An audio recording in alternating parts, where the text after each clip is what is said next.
Joined by Jolene, Hercules, Charlize, myself, and Harvey. We are the financial advisors at Nesha Investments. Eugene and Pierre from Apex, and they are going to tell us a little bit more of today's session. I'm going to hand you over to Eugene, and he will take it from there.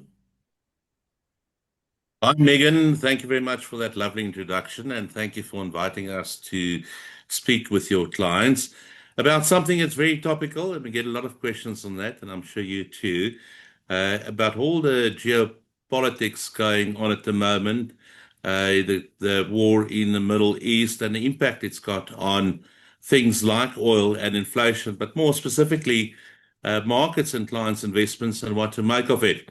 I'm also joined by our Managing Director, Pierre de Klerk from Apex Investment Consulting SA. Pierre's been involved with running portfolios for almost 3 decades, not to give away your age, Pierre, but rather speaks to your experience in the industry. Thank you so very much for making yourself available to speak to our clients. You've also had a lot of questions and discussions with various fund managers and research companies across the globe, trying to make sense of what's going on in the Middle East and Trump and the rhetoric. So looking forward to an update on how you see the world and how we should think about it. Thank you. Thank you, Eugene, for the introduction, and thank you, Hercules and team, for the opportunity. I'll be speaking about the very topical area currently that's in the news, and that is the war or the conflict in the Middle East and how that is likely to influence the world economy, the oil price, inflation, and so forth, and how that might affect our portfolios in the medium and in the short term. So if we just start by looking at the Middle East and asking, why did this happen? Why did Israel and the US attack Iran? And there's a lot of speculation about what the true reasons are, but the one reason that was put forward by the US, and certainly that Israel feels strongly about, was Iran's nuclear program and the risk that Iran might be able to build a nuclear weapon, and that they would then use that against potentially Israel and maybe other countries. So that was the main reason why there was the intervention by the US and Israel. And if we look at the map, the distance looks big on the map, but the distance between Iran and Israel is anything between 1,000 kilometers and 1,500 kilometers. So Bloemfontein to Cape Town or Joburg to Cape Town is basically the distance we're talking about. And a ballistic missile can travel that distance in 10 to 12 minutes. So obviously the Israelis were very concerned about their security if Iran were to develop a nuclear weapon. Now, other reasons that's been put forward is regime change. It's all interlinked, obviously, but regime change to try and change the government in Iran to make it a less aggressive and a more kind of friendly regime to its neighbors. So what happened at the end of February was that the US and Israel launched attacks against Iran to topple the regime and to make sure that they can't develop further on the nuclear side. And Iran then responded. So the first thing maybe to say is that the initial attack by Israel and the US was very successful. They killed the supreme leader. They killed about 40 other senior leaders in Iran. And they've basically sustained those attacks over the last two and a half weeks. But I think it's also fair to say that it's probably drawing out longer than what the US thought it might take. They had a very quick intervention in Venezuela that literally took less than 24 hours before that, and that might have given them kind of the confidence to attack Iran, also thinking it might be over soon. But Iran responded, and in a way they responded in a way that might have been predicted, but I think was still a surprise to most observers and to the US and Israel. And what they did was they attacked the US bases in the Middle East, and that's what's shown on this map, which is maybe not so surprising. But what they also did was that they attacked the oil infrastructure and the civilian infrastructure in the Gulf neighbor states. that are also shown on the map. And I think the reason behind the Iranian attack on its neighbors, as surprising as it might be, is to put pressure on the US via the neighbors. So they effectively want the Gulf states to put pressure on the US to stop its aggression. And the way that they put pressure on the other Gulf states is by attacking their economy through the attack on oil infrastructure and also civilian infrastructure. Here you can see on a photo damage that was done by an Iranian missile to a block of flats in Dubai. So they certainly are attacking civilian infrastructure as well. This graph shows the number of projectiles that Iran shot at the UAE since the start of the conflict on the 28th of February. And as you can see, it started off with very high numbers of missiles being directed at the UAE, but that has tapered down up till this data goes up to yesterday. So it's uncertain whether they're running out of missiles and out of drones, or whether they are holding some of them back for strategic reasons. The Israelis, for their part, suspect that Iran probably still have 30 to 40% of its drone and missiles in stock. So it's a bit difficult to determine, whether they're really running down the stockpiles. This graph is similar. It shows the attacks that Iran made on the other Gulf neighbors, and it is continuing, as you can see towards the right of the graph, but it certainly has tapered off in volume. So the question is, are they running out? Does that mean it's going to be a short-lived war and soon things might turn for the better and for normal? Or is this some sort of a strategy whereby they're preparing to sustain it at a low level for much, much longer? One of the problems for the US and Israel is that the mathematics or the finance of the war against Iran doesn't make a lot of sense. And what that means is you use very expensive aircraft to fire very expensive missiles to intercept Iranian drones. That does not cost a lot. So it's about a 1 to 50 ratio. The US and Israel spend $50 for every $1 that the Iranians are spending, because the missiles are so expensive and the drones that Iran uses to attack the neighbors and attack Israel and the US bases are relatively cheaper. So it is problematic, the extent to which this is financially sustainable. And as you can see, in the first 4 days, the US spent almost $4 billion. And up to, I think, the 12th day, they had spent about $11 billion. So they're roughly spending $1 billion a day on the conflict currently, which obviously does have a financial cost to the US fiscus and to the US taxpayer eventually. One of the big problems is the impact that this has on the oil price. It's probably, from an investment point of view and from the point of view of our portfolios, the biggest potential problem, because the oil price, if it goes very high, will affect inflation negatively, and it might even lead the world into a recession. So let's delve a bit deeper into that. Currently, the Strait of Hormuz is basically closed for shipping. This graph shows that on average about 50 ships move through the Strait of Hormuz, and currently, because of the attacks by Iran on ships and the threat of the attacks, or the threat of attacks on ships, basically no ships are getting through. A few ships that Iran is letting through, ships owned by China and so forth, have gone through. But for any Western ship, effectively the strait is closed. And the concern is that Iran might put naval mines in the strait as a long-term strategy to blockade the strait so that oil tankers cannot get through, and that'll seriously impact the oil price.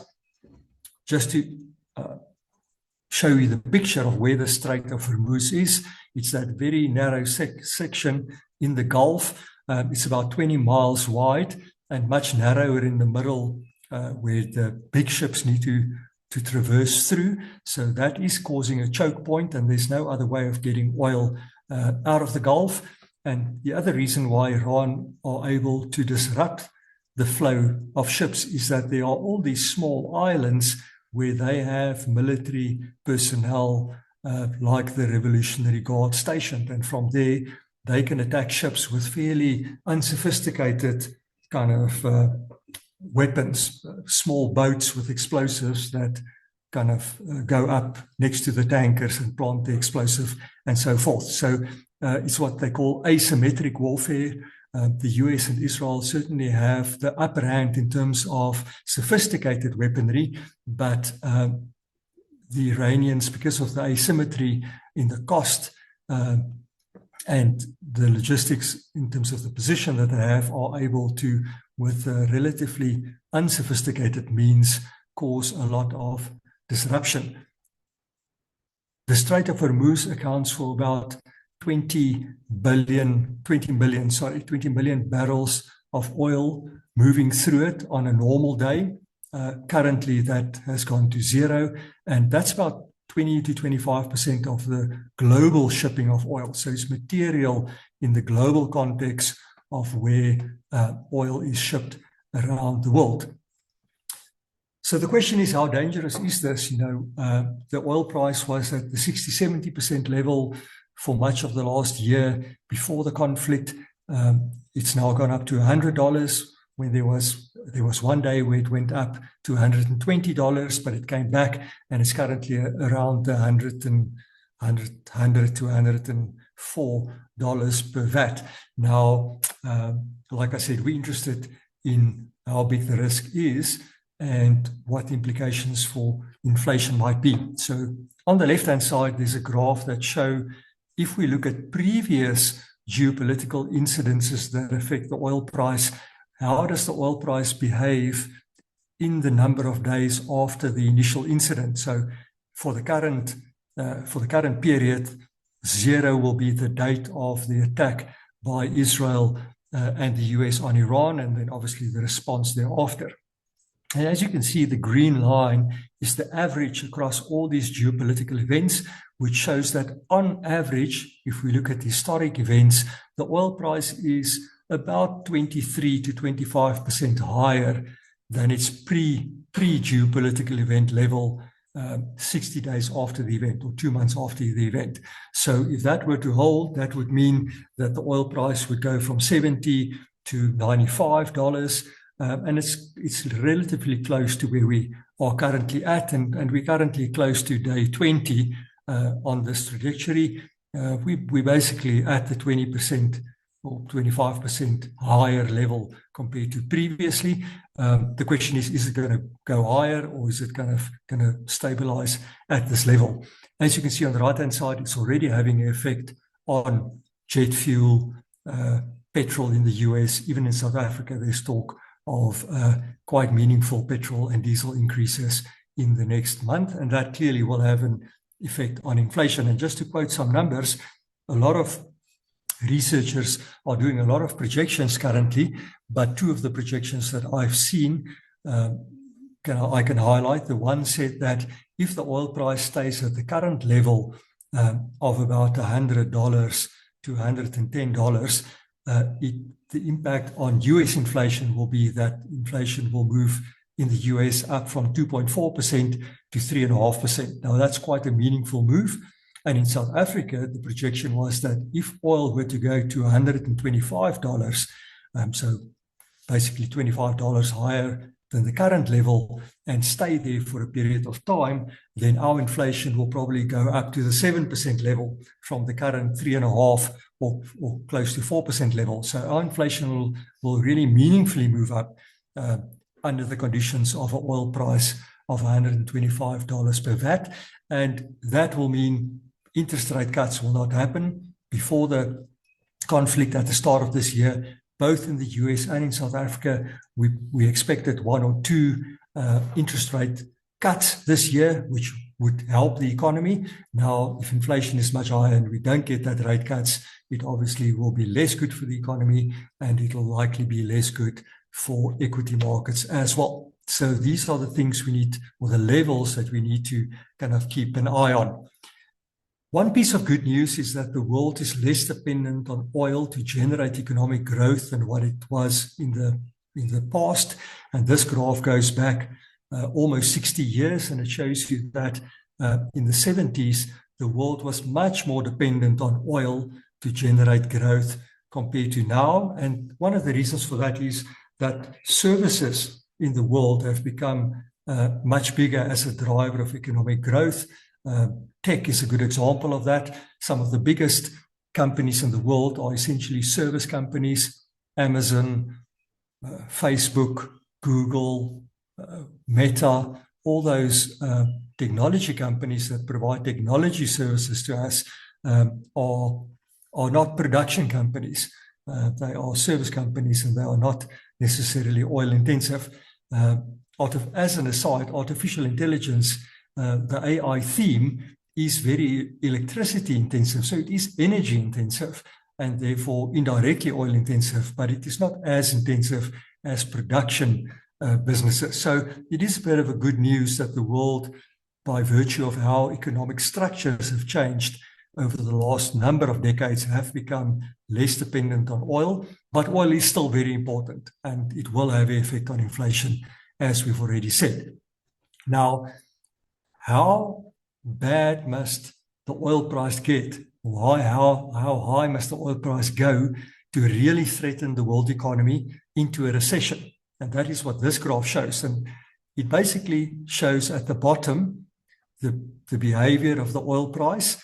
And at the top, it shows you the S&P 500 and the red, which is the equity index in the US. And the red parts of the top graph show you the bear markets and the recessions in the US and pretty much in the world, because the US is 2/3 of the world market. Now, the point about the graph is, if you look at the bottom graph, there's a dotted line at the 100 level. And what that means is, on a year-on-year basis, the oil price need to double in order to cause an economic recession. Historically speaking, the world was prone to going into recession in periods where the oil price at least doubled on an annual basis. Now, as I mentioned earlier, conflict, the oil price for much of the previous year was between $60 and $70. If you use this as an analogy, it means that the oil price effectively need to go to about $140 to $150 and stay there for quite a number of months in order to tip the world into recession. So we're not quite there. It is a risk if the conflict is drawn out, but the levels at which we are now will cause pain. It will cause higher inflation and potentially higher interest rates, but it won't necessarily at these levels lead to economic recession in the US and the world. The US is also a net exporter of oil in recent years, and that's another positive change. So there are shale energy in the US that can come upstream, that can offset some of the pressure on the oil price. But oil is not the only commodity that is of interest, and this graph just shows some of the other commodities that also get shipped through the Strait of Hormuz, sulfur, urea, those kind of things, liquid gas, ammonia, and most of these things are inputs into fertilizers, as I'm sure you might deduce. So one second order effect might be increased prices for fertilizer and therefore increased food prices, which then will lead to food price inflation and upward pressure on general inflation. So that's also an issue. So if we think through the second order effects, if there's not a quick resolution to the conflict, we might see more expensive food, we might see more expensive coal, if that is an alternative that countries need to use as an alternative to oil. Oil we've already spoken about. Goods inflation, because goods are being shipped with more difficulty through, around the world. If the Strait of Hormuz is not navigatable, that might lead to goods inflation. All these other inputs might lead to goods inflation. And then the pressure on the countries in the Middle East might mean that some of their reserves that they keep in the rest of the world might be withdrawn and moved back, repatriated to the Gulf countries to bolster their own finances and maybe help their economies. Obviously, with the Iranian attacks currently, the oil economy is being hurt, the tourism is being hurt, so they are definitely suffering economic damage, and they might withdraw money that they've invested in the rest of the world through their sovereign wealth funds, for example, and move it back to the Middle East, and that might put some downward pressure on the investments in the rest of the world where they move money out of. So how has the markets reacted so far? And I think the market reaction have been relatively benign. It has not been that big, which is positive. So oil prices have gone up, but if you look at bond yields have moved up a bit, but they haven't moved up higher than what they were in April last year when the US tariffs were announced. When Donald Trump announced the US tariffs in April last year, there was also concerns about future inflation, and bond yields went up, then they came down again, and now they're moving up, but they're not even yet at those levels. So bonds are by and large under control. The equity market has come off a bit, but it's had a very strong run since April last year, or since the middle of last year. So you can see it's still at quite an elevated level. It's not even at the lowest point in the last 6 months or so.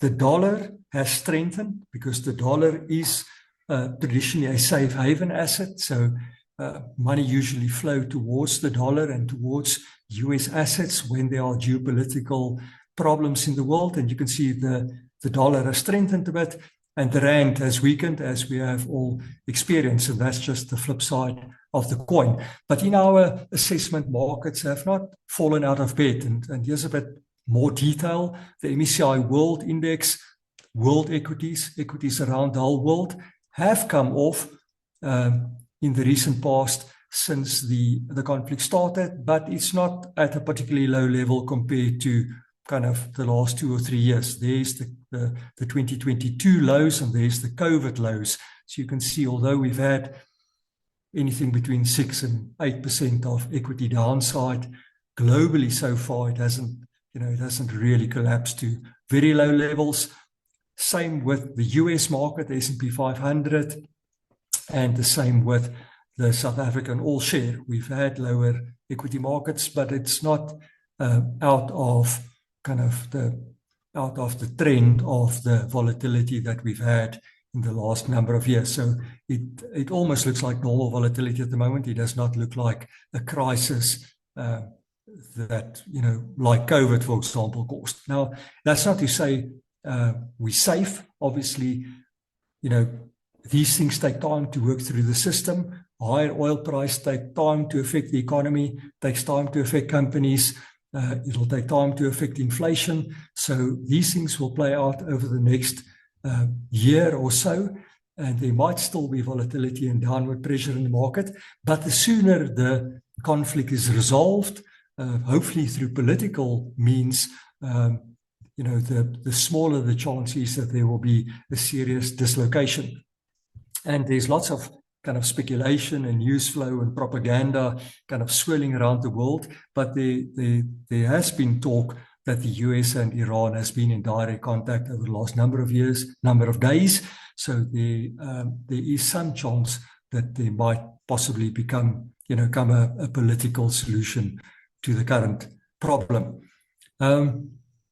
Just on the topic of geopolitical shocks and how they affect markets, this graph looks at geopolitical shocks in the past of different natures: the Gulf War, the Iraqi invasion of Kuwait in the 90s, the Ukraine invasion by Russia, and so forth. And if you focus on the light pink or the light purple line, you can see that there normally is stress around the point where a geopolitical event happens, but then 6 months later, on average, the market is higher. Now, the nature of the geopolitical event does matter. Geopolitical events that influence the oil price seems to have a longer lasting effect than compared to geopolitical events that do not affect the oil price. So that's something to keep in mind, and that's why we are not overly relaxed, and we will stay vigilant as to where this stabilizes and whether it really reaches the levels that are high danger in our view. This is another graph that looked at 57 previous major geopolitical events from the day when it happened and then 6 months afterwards. And in a broader set of events, if you look at the average, the market was actually up by about 6% 6 months after the event happened. So I think clearly there is always a spread of what the outcomes can be, but the average seems to be on the positive side. And I think that's a typical reflection of the fact that when geopolitical events happen, there is a lot of uncertainty and a lot of bad news get priced into the market in the short term. And ultimately, the reality turned out that what happens in reality is not as bad as what people fear immediately when there is an event. And I mean, similarly, the equity market came back after COVID. And, you know, that's just the nature of humans, I suppose, and of the market, that setbacks are kind of dealt with and ultimately the market move upwards. This is a bit of a flow chart of what might happen with the conflict, and we are kind of in this bottom right-hand corner now, where Iran have responded against the Gulf neighbors and against Israel. So it has kind of deteriorated into a situation where the oil price is up, and for the time being, it is a risk-off environment.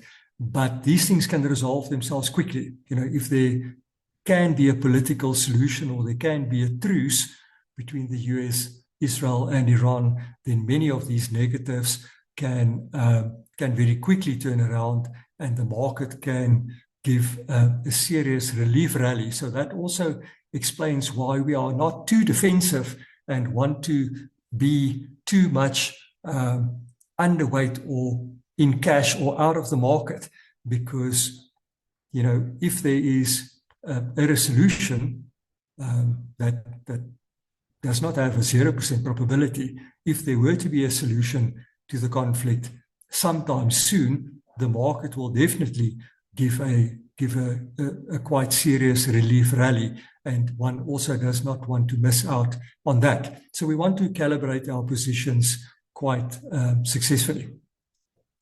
Where does China stand in all of this? China is quite dependent on Iranian and Venezuelan oil, so the US is indirectly putting pressure on China through its intervention in Iran and in Venezuela, and maybe that's part of a bigger strategic competition between the US and China. But just like the world have become less dependent on oil for economic growth, so too China has also over time become less dependent. So that is a mitigating factor. If we turn to the US, the war is unpopular across the political spectrum, and that is another reason why Donald Trump might be looking for what they call an off-ramp, or a way to get to a truce with Iran and to stop the hostilities. A big reason for that is across the political spectrum, Americans aren't keen on this war. It's far from the US. The average American did not perceive Iran to be an existential threat to the US. They certainly don't want American army personnel on the ground in Iran, so they are maybe still okay with an air war, but they have the memory of Iraq and Afghanistan, where the US military got bogged down for years and years and years, and really battled to extract themselves from it. So there's definitely going to be political pressure on President Trump to end the war. There are midterm elections in November in the US, and the closer we get to November, if the war is not resolved and voters in the US take a negative view on that, the more dangerous it becomes for President Trump and for the Republican Party, that they might not do well. That's the macro oversight or kind of high level picture. about what's going on in the Middle East and the potential risks and implications from that. How does our process respond to that, and what do we implement in the Netsher NMS portfolios? How do we approach it? We look at investments from both a top-down and a bottom-up perspective. Bottom-up means we look at the valuations of assets. So are equities cheap? Are bonds cheap or expensive? Where should we invest in? Top-down refers to all the economic metrics that I've been talking about now. So in the top-down aspect, we look at growth in the world and in South Africa. We look at inflation, we look at interest rates, we look at fiscal spending, and we look at geopolitical risk. And that gives us an idea of how we want to be positioned. And what I want to point out is that even before the conflict, because of the tariff news last year and the fact that Donald Trump has had a fairly aggressive political relationship with other countries and with the rest of the world, we had already scored geopolitical risk at the maximum negative score that we could and implemented that in portfolios. So this negative score that we gave geopolitical risk prevented us from being too overweight in risk assets like equities in portfolios, and therefore we are kind of neutral to slightly defensive currently and even before the crisis happened. So I want to give you the comfort that the Netsher NMS portfolios were not in a overly overweight exposure position to risk assets and to equities when the Middle Eastern conflict happened. We were already a bit cautious, and we are maintaining that caution. We're not very underweight or very out of the market for the reasons that I mentioned. If a resolution to the conflict suddenly comes, the equity market will definitely give a relief rally, and we don't want to miss out on that. And apart from that, there has been positive economic development since the start of this year, or really the end of last year. This graph shows purchasing manager index numbers for different countries in the world. And you don't have to worry about the detail, but the more green it is, the better the news is. And as you can see, at the end of 2025 and into 2026, there was a lot of green and not many or not much red or even no red. So that tells you, economically speaking, the world was doing better before the Middle East conflict. And we were therefore at least neutral on equities and risk assets. We weren't too negative, but we were a bit cautious because of that geopolitical risk score that I showed you just now. So the implication is the world was doing better before the conflict, and we now hope that the conflict resolves itself within a reasonably short period of time so that this does not get derailed, so that the good economic trajectory and direction for most of the countries in the world can continue that started at the end of last year and into this year. So all is not lost if the current conflict resolves itself, hopefully by political means relatively soon, and therefore the oil price behaves and at least don't go up much higher, then we might have a period of pain, but we won't necessarily sustain serious losses. And that's really what we are looking at. Earnings of companies across the world were also picking up towards the end of last year. So this fits the economic picture that I showed you just now. And again, it reinforces the fact that things were looking better. Things were looking at the up. And hopefully much of this will not get derailed if the Middle East conflict can be resolved and does not push oil to $140. Emerging markets have been doing well over the last year. Relative to developed markets, it's actually done better. South Africa also did very well last year. We participated in that. And emerging markets like South Africa is still cheaply valued compared to developed markets. So emerging markets and South Africa is cheaper on our equity side compared to the US and the rest of the world. So, less expensive means maybe less at risk. So that gives us a bit of a buffer. And again, should the current situation resolve, there is a good upside for emerging markets and for the South African market. What might happen in markets? We might see a rotation back from industrials and technology shares closing their gap. So last year, we saw technology doing less well than industrials. Industrial companies are more exposed to the oil price. So one thing that might happen is that the technology companies like the Googles, the Amazons, and so forth of the world might do better again in the short term because of the lower oil price dependency, and some of the industrial companies might do less well. So within the equity market, we will be looking at our active managers to position themselves correctly for the environment that might be best suited to make money for this year and next year. On the bond side, the graph on the right-hand side is interesting because it shows that the peak in the oil price is usually also the peak in the bond yields. And bond yields are inversely related to the price of a bond. So if a bond yield goes up, you lose money on bonds. If a bond yield goes down, you make money on bonds. So what this graph tells you is if you are at the peak of the oil price, you are typically also at the peak of the bond yield cycle. And from there onwards, it's actually a good time to invest in bonds, because then as the bond yield falls, you make money on bonds, you get capital gains on bonds. So that's another indirectly positive thing of a higher oil price. It will push inflation higher, but it'll give you an entry point into bonds, so to speak. Gold is another investment avenue that typically does well when there is geopolitical risk. And the South African market have a relatively high exposure to gold mining, which is positive, all else equal, for our market. And to the extent that portfolios hold direct exposure to gold, this is also a good hedge against inflation and against geopolitical risk. And again, if we look into the Nesher NMS portfolios, we do see some gold exposure held by the underlying managers there, and that is a positive development. If we briefly look at the rand weakened a bit from where it was previously. We're now kind of at the high 16 level.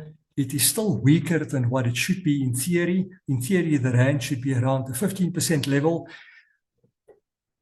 Reaching 50 will now probably be delayed, even if SA and emerging markets does better. For the time being, as long as there is trouble in the Middle East, the rand will probably be under a bit of pressure, but there is the ability for the rand to strengthen again should the current problems resolve themselves. The rand is not stronger than what it should be. It's actually marginally weaker than what it should be.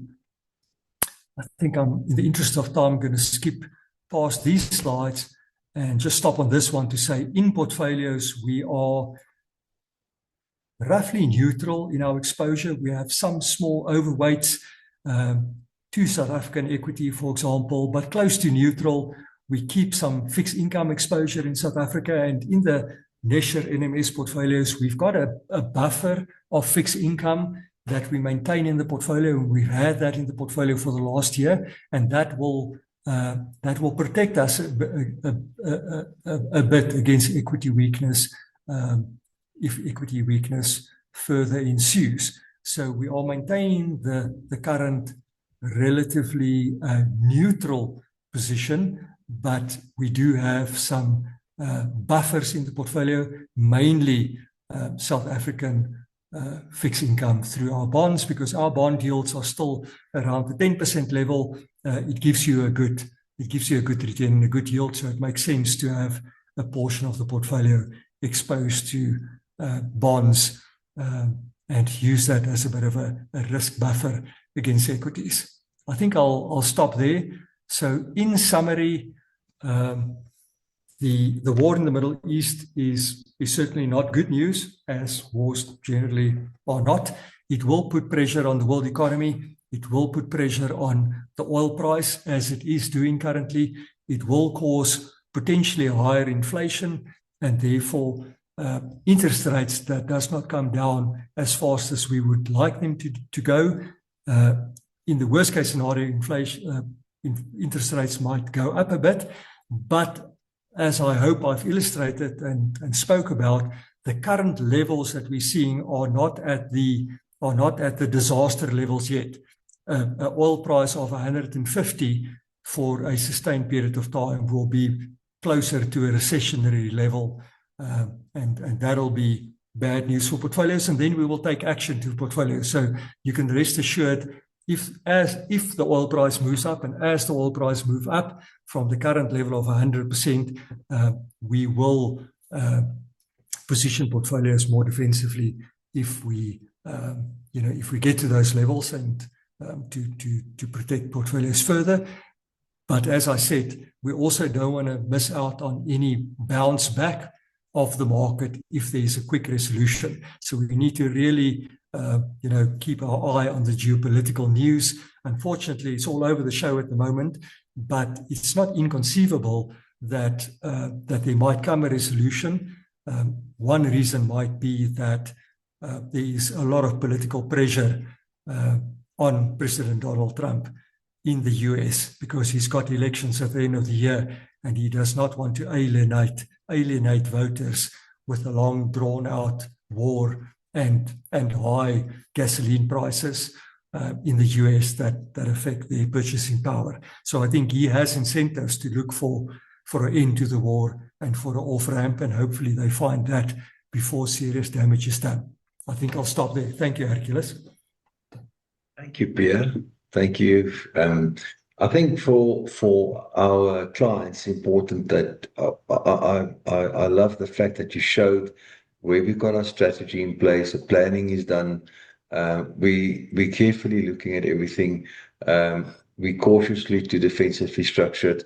We will review that if necessary. And I think that's very important. And I want to say, Pierre, I can say that to the clients, well, Apex yourselves are doing a great job for us. And we're very thankful for having you in our team or on our side. And I really appreciate that. I want to also, if there's any of we're going to send this out as a link. If any of our clients do have questions, you're welcome to mail it to either myself or the brokers who service you, the financial advisors, it's a nice name. And we can then forward that to Eugene or to Pierre for specific answers maybe to your questions. So you're welcome to do that, and we'll keep you posted. Thank you very, very much, everyone. And I hope that you can still see that we're here and we're working day on day to make sure that we deliver our service to our clients. Thank you.